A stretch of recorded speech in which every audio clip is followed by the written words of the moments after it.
अरे शिवानी, तुम ये सब काम क्यों कर रही हो? तुम यहाँ अतिथि हो, यहाँ घूमो फिरो विश्राम करो। लाओ हम ये काम कर देते हैं। अरे नहीं मोती, तुम जाओ, हम स्वयं कर लेंगे। अरे फिर हम किस लिए यहाँ पर? मोती, तुम्हारा काम आदेश मानना है ना, तो हमारे आदेश का पालन करो और जाओ यहाँ से।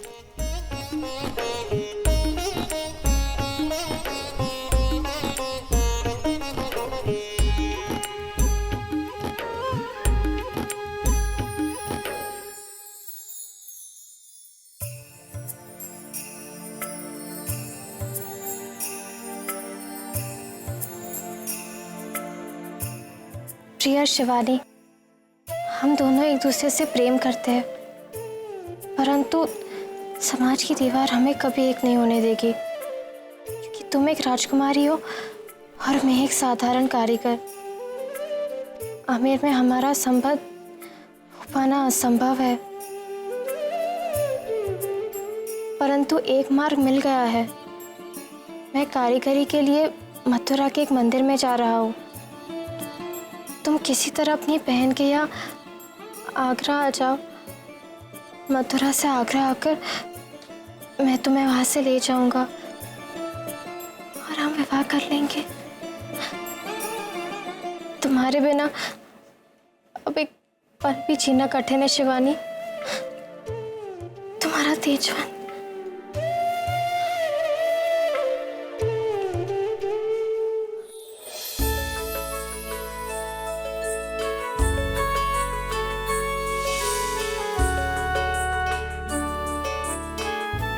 सुनिए जी, वो दरअसल हमारा कंगा गिर गया है, ला दीजिए।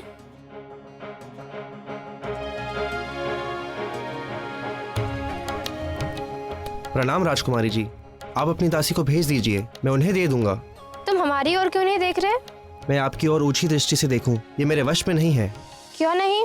क्योंकि मैं एक साधारण कारीगर हूँ और आप एक राजकुमारी। मैं आपकी ओर ना देखूं, यही मर्यादा है। किसी ने आपसे बात करते देख लिया तो काम और प्राण दोनों छिन जाएंगे मेरे। बड़े ही डरपोक हो तुम। निर्धन हूँ पर डरपोक नहीं हूँ। जिसे आप मेरा भय समझ रही हैं, वो मेरी सीमा और मर्यादा है, जिसका मुझे पालन करना है। तो एक राजकुमारी का आदेश का पालन करना भी तुम्हारी मर्यादा है। हम तुम्हें आदेश देते हैं, हमें हमारा कंगा ला कर दो। क्षमा कीजिए राजकुमारी जी, परंतु मैं ऐसा नहीं कर सकता।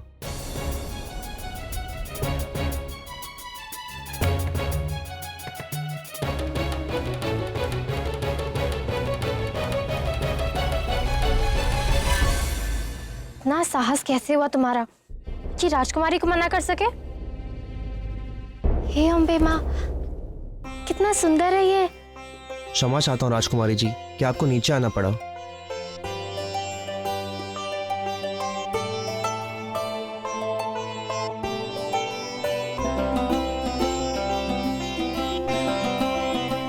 परंतु मेरी व्यवस्था समझने का प्रयास करें।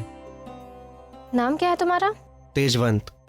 क्रोध तो बहुत आया था हमें तुम पर तुम्हारी कला देखकर मन प्रसन्न हो गया। सच में बहुत सुंदर है ये। और हाँ, आज के बाद अपने आप को नीचा मत समझना, क्योंकि मनुष्य अपने काम से बड़ा होता है और तुम तो अपने कार्य में बहुत कुशल हो। सच कहे तो सर्वश्रेष्ठ हो।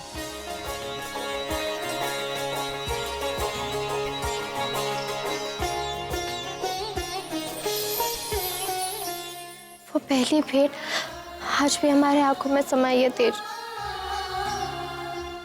ये प्रेम भी विचित्र होता है, ना स्थान देखता है, ना परिवार, ना ही कोई तर्क उसे समझ आता है। याद ही नहीं हुआ कि कभी एक राजकुमारी एक कारीगर के प्रेम पाश में बंध गई। तुम्हारे लिए कुछ भी करने के लिए प्रस्तुत है, इसलिए तो माँ साहब को मनाकर हम यहाँ आगरा आ गए।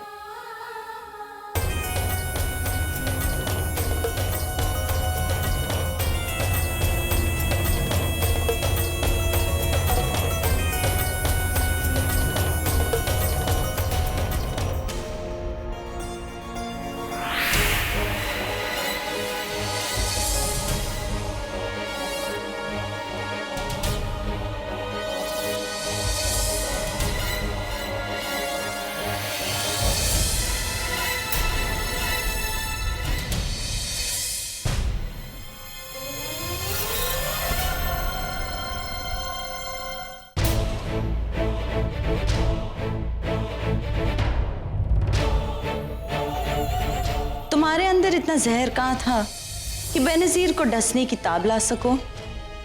खामखा अपनी जान गंवा दी ना। अगर जिंदा रहते तो कुछ दिनों बाद तुम्हारी जहर की जरूरत होती हमें। ये लो ज़खीरा, इस सांप को बाहर फेंक दो और बाकी को संभाल के रखना। अगर एक एक करते ऐसे मरते गए तो हमें जिंदा कौन रखेगा? हम नागों की खुराक से पले हैं। जाओ।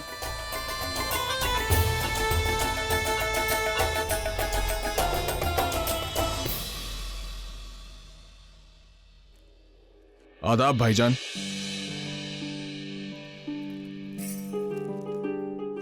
कहो, सब खैरियत? नहीं भाईजान, आपके हुक्म के मुताबिक हमने अबुल माली की साजिश की तफ्तीश की और मकसूद खान के कमरे से हमें यह पैगाम मिला है जो बेनजीर ने शाही हरम से अपनी अम्मी जान को लिखा है। मकसूद खान ये पैगाम आगे पहुंचा पाते कि उनकी मौत हो गई। भाईजान, आप शायद ये भूल रहे हैं कि बेनजीर अबुल माली की हरम से है। पर अपनी अम्मी जान को पैगाम लिखना कोई गुनाह तो नहीं है ना? भाईजान, हम ये नहीं कह रहे कि अम्मी जान को पैगाम भेजना गुनाह है, लेकिन ये पैगाम जिस तरीके से लिखा गया है वो शक पैदा करता है।